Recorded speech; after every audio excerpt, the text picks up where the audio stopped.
E aí, tudo bem? Espero que esteja tudo em paz com você, que tudo esteja ocorrendo de acordo com o propósito de Deus para sua vida. E é por ele que nós temos que se mover todos os dias, né? E a gente não pode se esquecer disso. Nós temos um propósito aqui. E eu quero deixar um devocional aqui para você, para aquecer seu coração e falar um pouco sobre Jó. Tenho estudado um pouco sobre Jó, e eu senti algo de compartilhar com vocês, é do capítulo primeiro. Eu vou ler depois só 3 versículos, mas eu quero te incentivar a ler esse capítulo depois, Jó capítulo um. Nesse texto, o que a gente vê? Primeiro, que já começa que havia um homem na terra de Uz, que era um homem reto, íntegro, um homem temente a Deus e se desviava do mal. Assim já começa a Bíblia a falar sobre Jó. É algo muito interessante, que talvez hoje a gente não vê as pessoas falando tanto assim de outras pessoas, né? A Bíblia também vai falando que Jó, ele tinha filhos e filhas e muitos bens. Mas algo mais interessante nesse capítulo primeiro que me chamou a atenção aqui é que Deus dá testemunho na vida de Jó. Ele fala sobre Jó para Satanás. Deus vai lá e pergunta para Jó onde ele estava e fala de rodear a terra. Ah, por acaso você viu meu servo Jó? Homem íntegro, reto, temente, se desvia do mal. O próprio Deus dá testemunho da vida de Jó para Satanás. E Satanás retruca falando com Deus. Ah, mas lógico que ele vai ser assim. Você dá tudo para ele, você protege ele. Agora tenta tocar nisso aí, tenta tirar isso daí para ver se ele vai continuar com o mesmo coração. E no meio da conversa, Deus dá liberdade para que o Satanás pudesse tocar na vida de Jó. E após essa conversa, o diabo sai ali da presença de Deus e vai fazer o que ele mais sabe fazer, que é tentar destruir, fazer com que a gente tire o foco do Senhor. Momento após momento, o que vai acontecendo?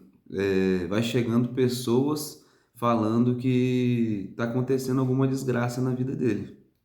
Primeiro ele fala que perdeu todos os seus gados, aí daqui a pouco aconteceu uma outra tragédia, e aí por fim vai lá e fala que ele perdeu todos os seus filhos.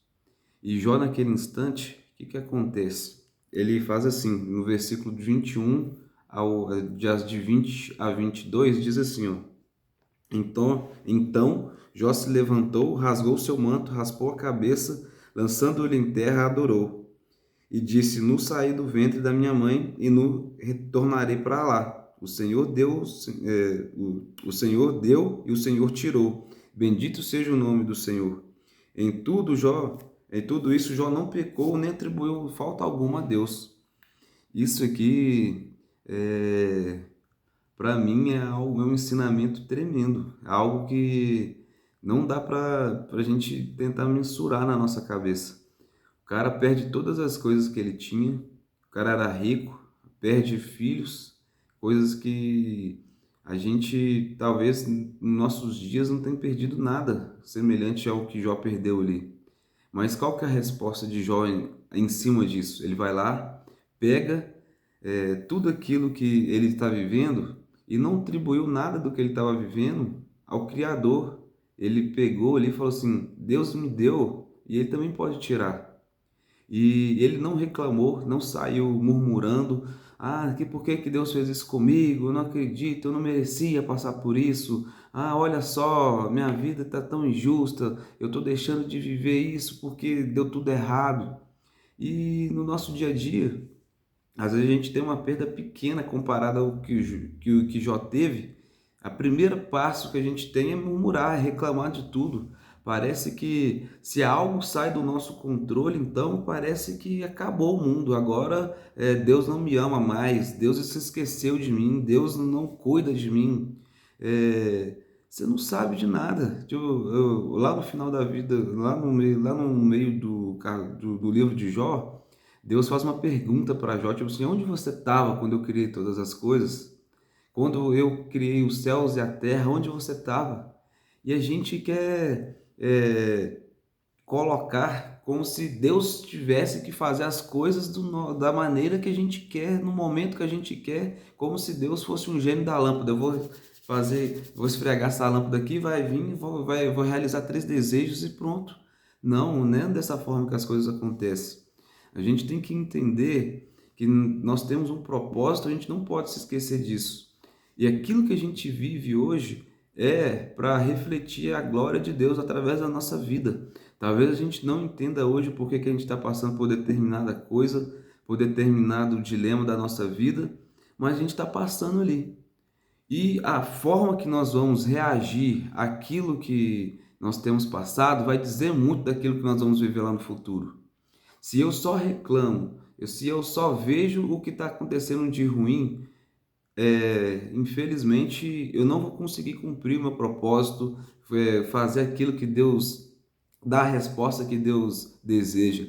E a gente precisa mudar muito a nossa mente, porque parece que a nossa mente parece que está programada. Às vezes começa a ver uma coisa ruim hoje, vê outra depois e começa a reclamar, reclamar, reclamar, e daqui a pouco parece que a reclamação até faz parte da nossa vida. E isso não é saudável para nada na nossa vida.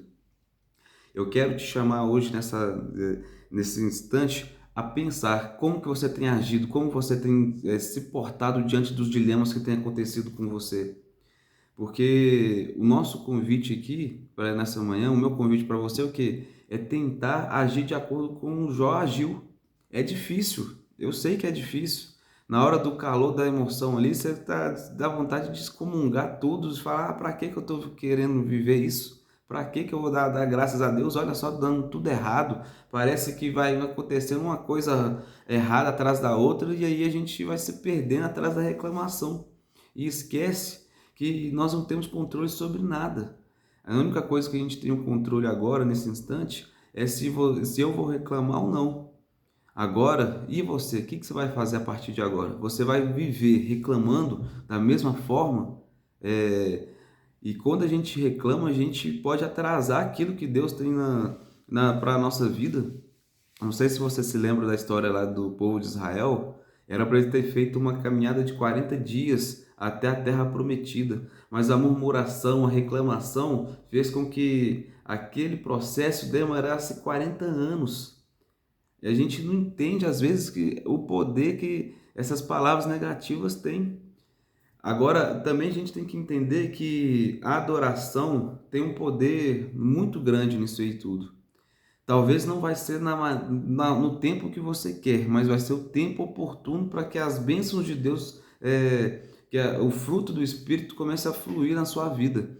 Aquela situação que você está passando hoje é para você começar a corresponder de uma forma correta, para que o caráter de Cristo seja moldado na sua vida. Talvez você está olhando assim, está dando tudo errado, e aí você está fazendo como você sempre fez, só reclama. Não para, olha aquilo ali e de uma maneira madura e não consegue dar graças.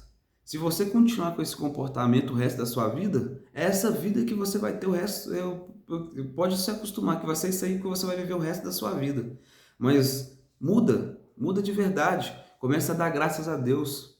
Começa a olhar para tudo e entender que você não tem o controle de nada. Você tem que entender que tem um Senhor sobre a sua vida, é Ele que conduz todas as coisas. E não é da forma que você quer, mas da maneira que Ele sabe que vai ser o melhor para você. E começa a fazer isso. Eu não vou te falar assim, você vai fazer prova de Deus, não. É para você crescer, é para você sair do lugar, para você romper. É isso que você precisa, fazer as coisas de uma forma diferente. Porque não adianta você querer resultados diferentes se você sempre age da mesma maneira. Agora é hora de mudar, é hora de crescer de verdade. Decida crescer. É você que tem que decidir. Eu não posso decidir por você, ninguém pode decidir por mim, o meu pastor não pode decidir crescer por mim. Eu que tenho que decidir crescer, eu que tenho que dar passos para esse crescimento. E crianças que reclamam, que murmuram, que nada está bom. Agora o adulto não, o adulto quem é maduro de verdade, ele dá uma resposta diferente diante da circunstância.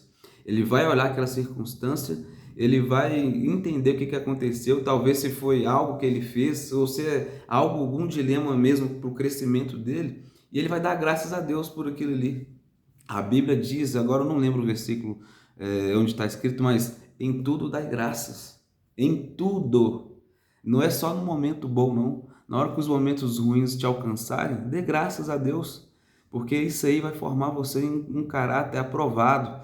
Talvez aí as pessoas vão começar a falar de você como eles falavam de Jó. Até o próprio Deus vai dar testemunho de você, que você é uma pessoa íntegra, uma pessoa reta, que se desvia do mal, e o melhor, que é uma pessoa temente ao Senhor. Não deixe que a murmuração ganhe espaço no seu coração. Não deixe ser conduzido pelas palavras de murmuração, porque elas podem atrasar aquilo que Deus tem para a sua vida. Se decida hoje nesse instante aí. Não sei se você vai ver de manhã, de tarde ou noite, mas esse é o momento, agora é o momento, esse é o momento para você decidir começar a ter uma vida de agradecimento. Não quer dizer que você não vai passar por dificuldades, você vai continuar passando por dificuldade, mas a sua resposta em meio a tudo isso que você vai viver, vai dizer aquilo que você vai experimentar em Deus. Eu, nos últimos dias, passei muitas coisas e eu comecei, foi onde, tipo assim, eu comecei a estudar isso, aí parece que já veio, tipo assim, algo para poder fazer com que eu colocasse em prática aquilo ali. E eu decidi dar graças a Deus. Por quê? Porque nada está no meu controle, tudo está no controle dele. E quando a gente começa a entender isso, a gente vai começar a ver as coisas de uma forma diferente. E que você possa decidir hoje de verdade, seguir esse caminho de gratidão, entendendo que é Deus quem te dá, é Deus quem pode tirar as coisas. Não fica preocupado com nada. Vai, hoje que a nossa preocupação tem que ser com o reino dos céus, com aquilo que Deus tem para a nossa vida.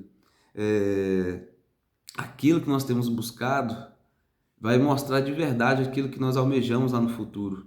E não se preocupe só com as coisas dessa terra, se preocupe com a sua eternidade, com aquilo que você quer experimentar em Deus e onde você quer passar a sua eternidade. Tudo isso tem que fazer a diferença, porque nós não somos movidos pelas coisas terrenas, nós somos movidos pela eternidade. E é isso que vai fazer a total diferença na nossa vida.